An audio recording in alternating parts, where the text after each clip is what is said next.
let's just jump right into it. I want to start with the talk of the town, right? The women's Final Four, women's sports. Just we've been talking a lot about it for the last couple weeks as far as pushing the women's game, and not just women's basketball, but women's sports in general, right? So pushing this agenda, and we've had generational players come through before.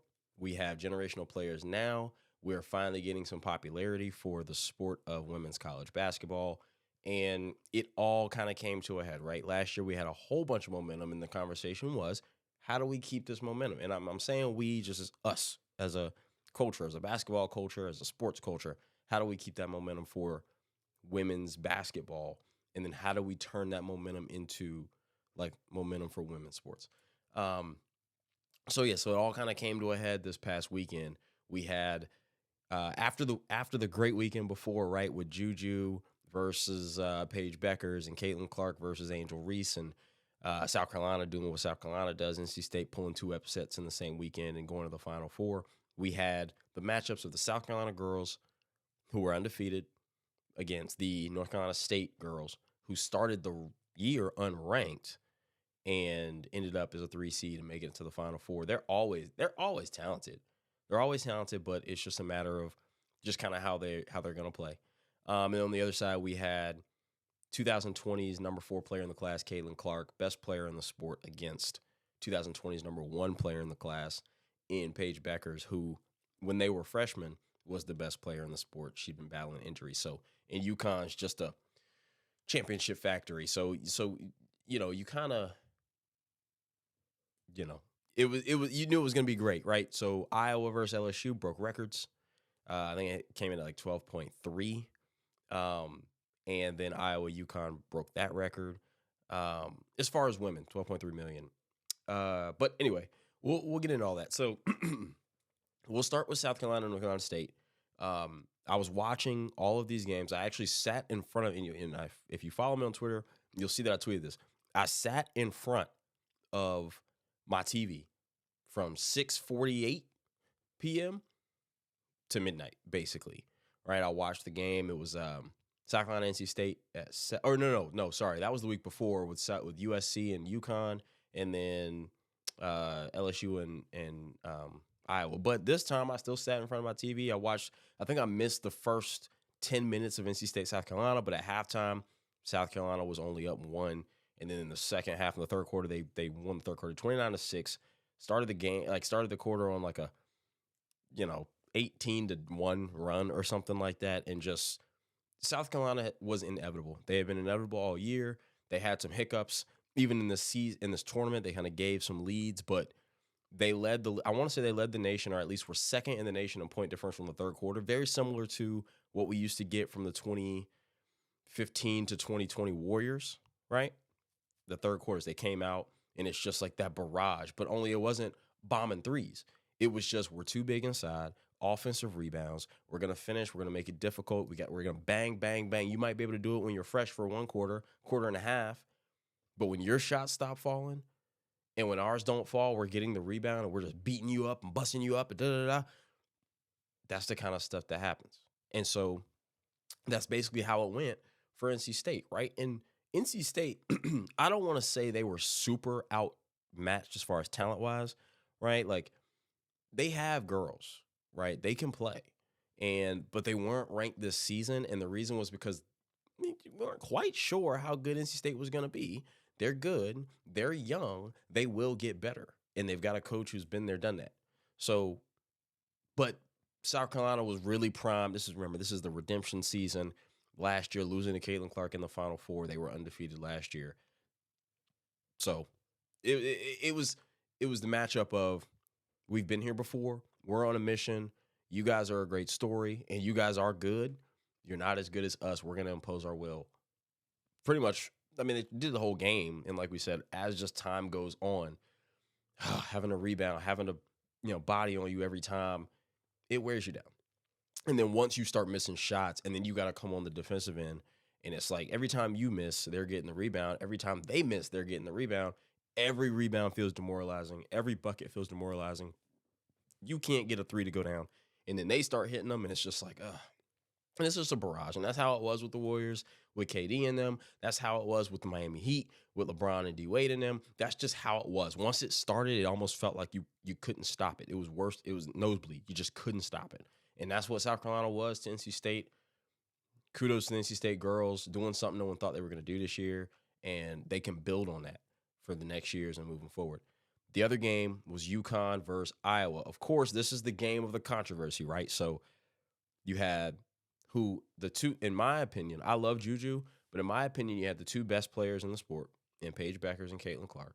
You then had veterans, right? This is a UConn team who has 5 players who are out for the season. One had like an Achilles tear. One, had something with the knee or ankle or something. They have 5 girls out for the season. So they got 3 girls who play 40 minutes. Nika Mule, 40 minutes. Caitlin Clark, 40 minutes. KK Arnold, she's young. She's a freshman. So she's out of control. So she gets in foul trouble, but everybody else has to play. They got a backup big girl, I believe. But she don't play that often. They got a freshman girl who's her role is kind of to be in the corner. But KK, they start 2 true freshmen. And, they just kind of got to grind it out and just go with what they got. So them even getting to this point, they're getting to this point with 7 girls because they got 5 girls who are hurt, and they're relying on girls who they didn't expect to have to rely on this year. Next year, UConn is their year. Next year is their year. They were already getting to this point already they were kind of overmatched. I didn't think they were going to beat Iowa. They did not beat Iowa. They lost. Ended up losing by 2.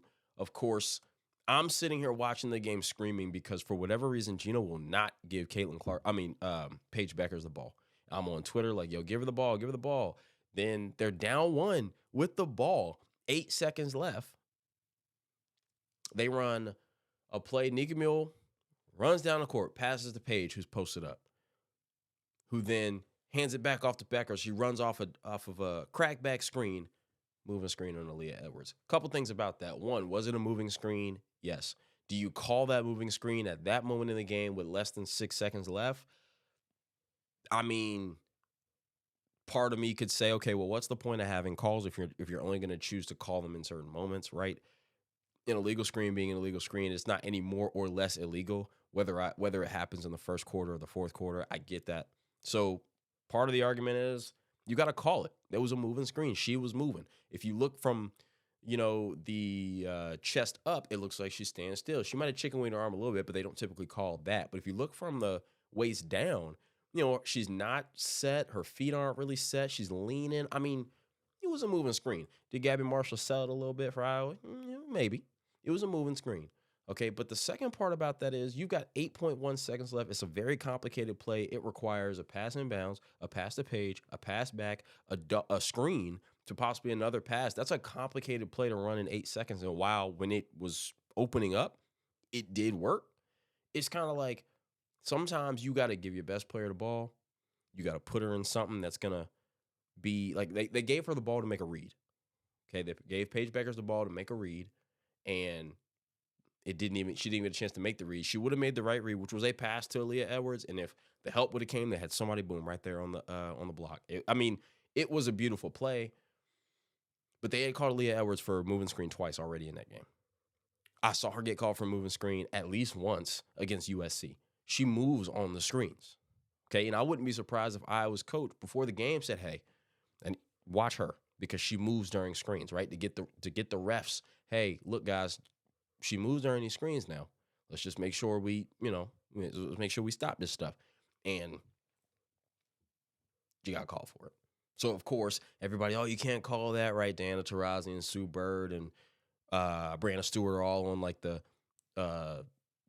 broadcast and like, you can't call that. That's a bad call. Diana Taurasi's like, it didn't even affect her. She got over the screen anyway. Like, but they called it. I do believe that's a tough call to make. This is why I don't referee. This is why I don't referee. That is a tough call to make, especially in that scenario. But as a referee, you're looking and you're like, I can clearly see that you're moving on the screen. If I don't call it, and then they score and they win, right? Well, they shouldn't have got it because what you did was illegal. If I do call it, well, now they hate that they didn't get the chance, right? So damned if you do, damned if you don't. That's just kind of the way it goes.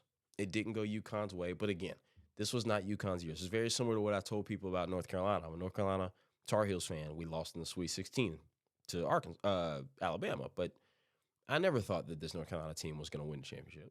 I didn't think they were going to go beat UConn if they faced them. I didn't think they were going to beat Purdue if they faced them.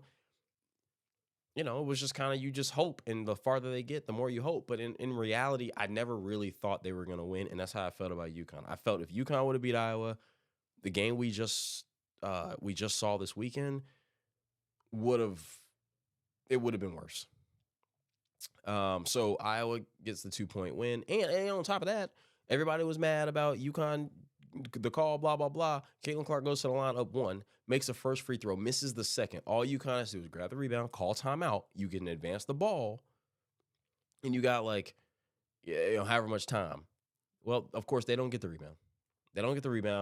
And they lose the game. So even then they had a chance, didn't do what they needed to do.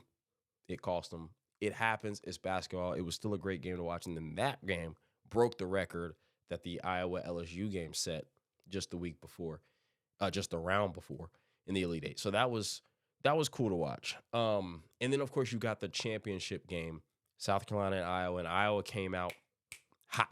Boom, boom, boom. Caitlin had 18 points in the first quarter. Went ahead and broke the record as far as NCAA tournament games for a career. And a great career it was for Caitlin Clark. But once again, like I said, South Carolina is inevitable. They just keep rebounding. They're playing defense. They didn't play defense on Clark the way Connecticut did, or UConn, but they still played good enough defense to where she wasn't just comfortable. I was able to get out on the run much better. And I didn't realize that South Carolina liked to run. I thought South Carolina wanted to slow the pace down. No, they want to run as well. And Camila Cardoso, man, just too much. Like I said, they're inevitable. It was just offensive rebounds. Shots don't fall for a little bit. You go from up 11, obviously you're down 3 at half, and you're like, what happened? Like, we shot well, we ran up and down the court, and we're up 3, right? And then when you get down 10, it's like, oh, God. And every missed shot hurts. Every missed shot is a backbreaker. Every missed shot makes you feel like the next one has to go in just that much more because the last one didn't. That's kind of just the way that stuff goes. South Carolina's deep. They play 9 girls. Iowa plays like 7, right? And then Gabby Marshall, Kate Martin, Caitlin Clark play 40 minutes. So, yeah, they play 7, but 3 of the girls don't come out anyway. So they're really only rotating the bigs. Hannah Stalky played great. She's a sophomore. She played great. She played great against UConn as well. She outplayed Aaliyah Edwards, who's supposed to go top 5, top 7 in the WNBA draft. She outplayed her in the Final Four, and she played really well. I didn't expect her to outplay Camila Cardoso, but she held her own. And it just came down to the depth, man. Like I said, they're inevitable. They're banging on you. They're rebounding. It's hard.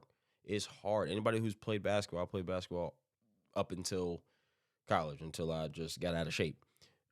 It's tough when a team is bigger than you and like you start the game and you're hot when stuff starts to, because eventually, because basketball's a game of runs.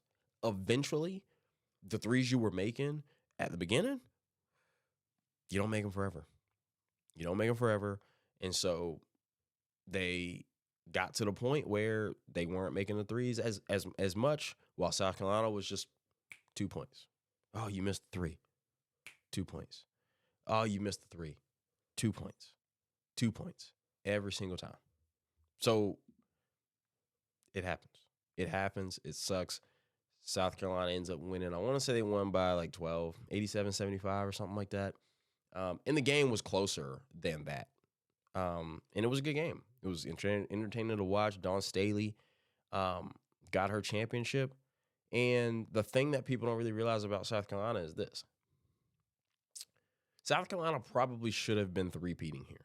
This should have been their 3rd championship in a row. South Carolina was the best team last year, was undefeated last year, and lost in the Final Four. South Carolina the year before that won the championship. 2022, South Carolina won the championship. 2021, and if we want to go back, we can go back to 2021, where they lost to Stanford in the Final Four. But they were the best team. They've been the best team for the last 4 years. And 2021 lost in the Final Four. 2022 won the championship. 2023 lost in the Final Four. 2024 won the championship.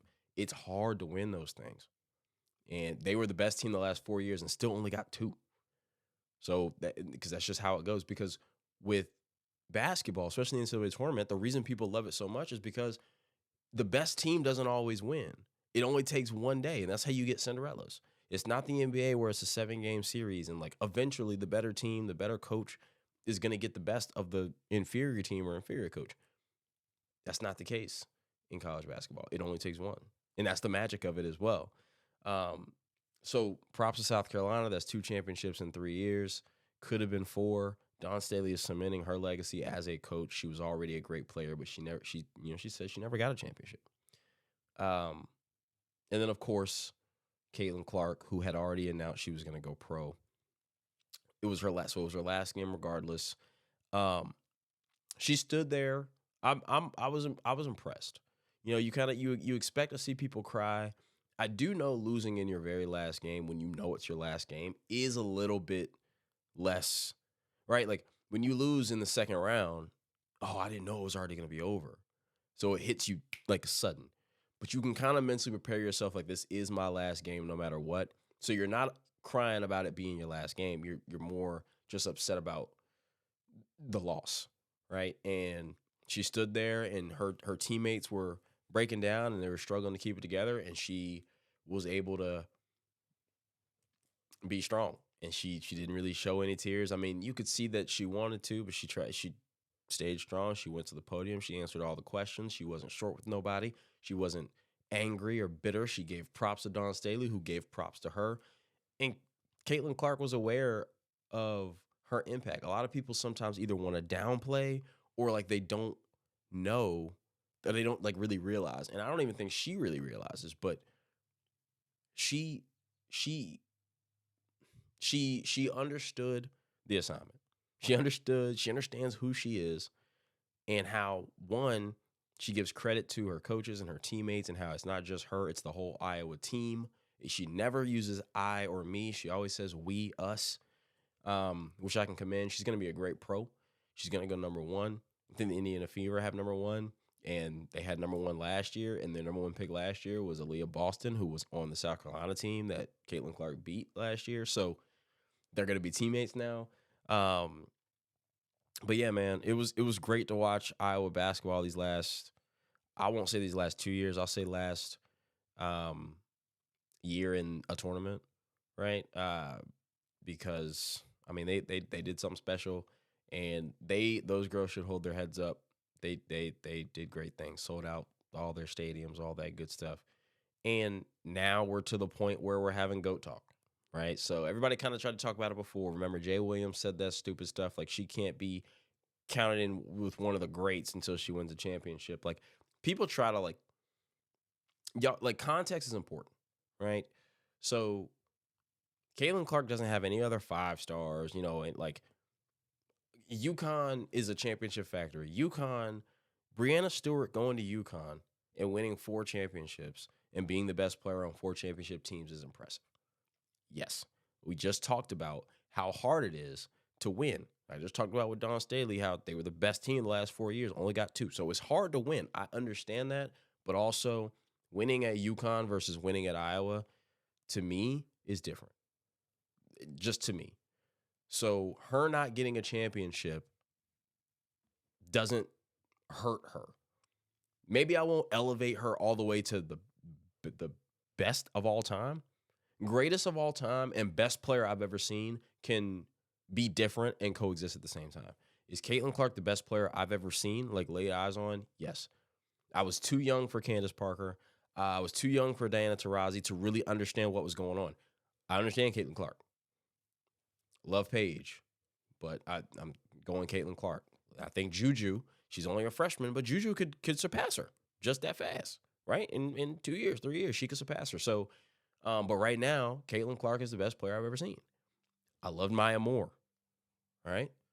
But when you talk about greatness, and maybe this is to Jay Williams' point, if I'm saying who's the greatest of all time, my GOAT, okay, well, now you're looking at Brianna Stewart, you're looking at Diana Taurasi, you're looking at Candace Parker, and you know, and girls like that. And so somebody actually asked me the question who my Mount Rushmore would be. For me, from like the impact that it's had on how much I watch women's sports and what things I, piece together and what I remember here and how I connect it to here and da da da da. My Mount Rushmore, if it was 4, I would say are Diana Taurasi, who forever my favorite college basketball player, Diana Taurasi, Brianna Stewart, and that's already 2 UConn. So part of me doesn't even want to put any more. Diana Taurasi, Brianna Stewart, Caitlin Clark, and then I would probably go Candace Parker. I'm sorry. Yeah, I would no, I would probably go Maya Moore. So 3 UConn girls, but Diana Taurasi, but the Diana Taurasi one is not even because of how many championships. It's just it's like I didn't know anything about women's basketball. The first name I knew when I first knew what that women's college basketball was a thing was Diana Taurasi.